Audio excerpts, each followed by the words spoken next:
My starting point when it comes to the consideration of any issue relating to free speech is my passionate belief that the second most precious thing in life is the right to express yourself freely. The most precious thing in life, I think, is food in your mouth, and the third most precious is a roof over your head.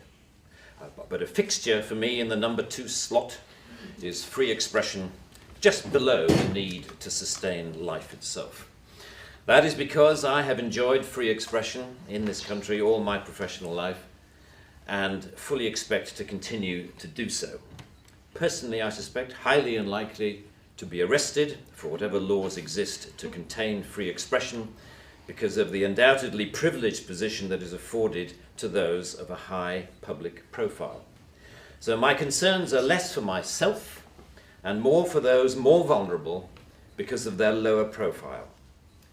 Like the man arrested in Oxford for calling a police horse gay, or the teenager arrested for calling the Church of Scientology a cult, or the cafe owner arrested for displaying passages from the Bible on a TV screen.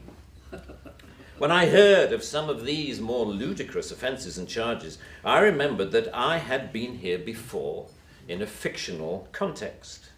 I once did a show called Not the 9 O'Clock News some years ago, and we did a sketch where Griff Rhys-Jones played Constable Savage, a manifestly racist police officer to whom I, as his station commander, is giving a dressing down for arresting a black man on a whole string of ridiculous, trumped up and ludicrous charges. The charges for which Constable Savage arrested Mr. Winston Kadogo of 55 Mercer Road were these: walking on the cracks in the pavement, walking in a loud shirt in a built-up area during the hours of darkness, and one of my favourites, walking around all over the place. He was also arrested for urinating in a public convenience and looking at me in a funny way.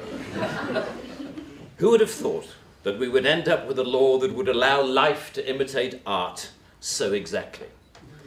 I read somewhere a defender of the status quo claiming that the fact that the gay horse case was dropped after the arrested man refused to pay the fine, and that the Scientology case was also dropped at some point during the court process, was proof that the law was working well, ignoring the fact that the only reason these cases were dropped was because of the publicity that they had attracted. The police sensed that ridicule was just around the corner and withdrew their actions. But what about the thousands of other cases that did not enjoy the oxygen of publicity, that weren't quite ludicrous enough to attract media attention? Even for those actions that were withdrawn, people were arrested, questioned, taken to court, and then released. You know, that isn't a law working properly.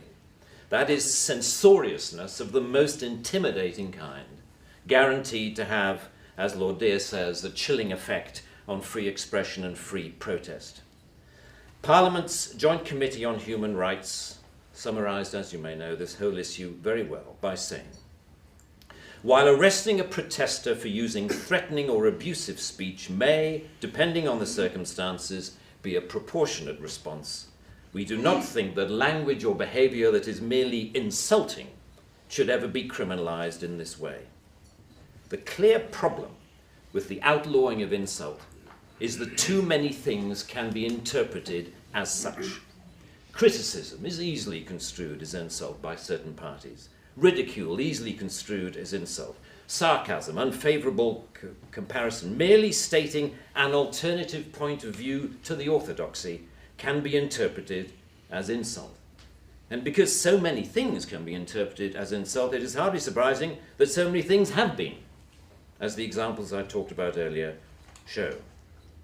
Although the law under discussion has been on the statute book for over 25 years, it is indicative of a culture that has taken hold of the programs of successive governments, that with the reasonable and well-intentioned ambition to contain obnoxious elements in society, has created a society of an extraordinarily authoritarian and controlling nature.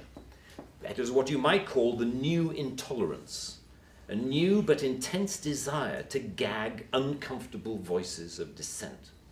I am not intolerant, say many people, say many softly spoken, highly educated, liberal-minded people.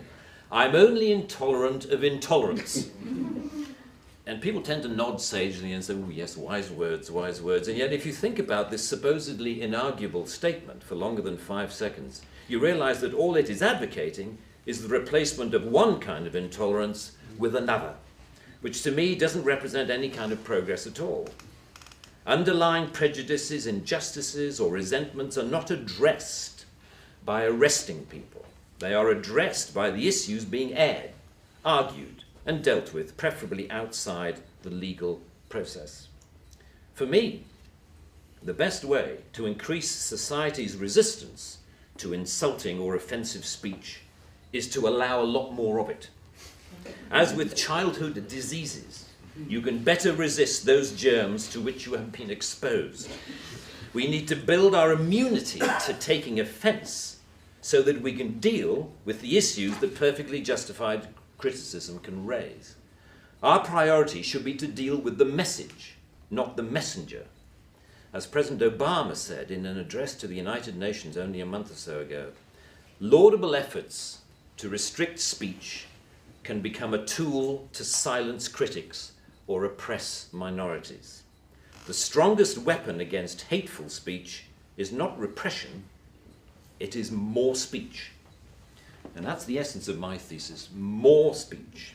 If we want a robust society, we need more robust dialogue, and that must include the right to insult or to offend. And even if, as Lord Dear says, the freedom to be inoffensive is no freedom at all.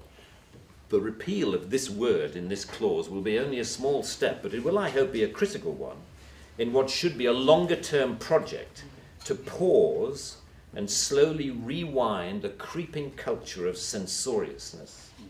It is a small skirmish in the battle, in my opinion, to deal with what Sir Salman Rushdie refers to as the outrage industry. Self-appointed arbiters of the public good, encouraging media-stoked outrage to which the police feel under terrible pressure to react. A newspaper rings up Scotland Yard. Someone has said something slightly insulting on Twitter about someone who we think a national treasure. What are you going to do about it? And the police panic and they scrabble around and then grasp the most inappropriate lifeline of all, Section 5 of the Public Order Act, that thing where you can arrest anybody for saying anything that might be construed by anyone else as insulting. They don't seem to need a real victim. They need only to make the judgment that somebody could have been offended if they had heard or read what has been said. The most ludicrous degree of latitude. The storms that surround Twitter and Facebook comment have raised some fascinating issues about free speech, which we haven't really yet come to terms with. Firstly, that we all have to take responsibility for what we say, which is quite a good lesson to learn. But secondly, we've learned how appallingly prickly and intolerant society has become of even the mildest adverse comment. The law should not be aiding and abetting this new intolerance. Free speech can only suffer if the law prevents us from dealing with its consequences. I offer my wholehearted support to the Reform Section 5 campaign. Thank you very much. For more great content, like, subscribe and hit the notification bell.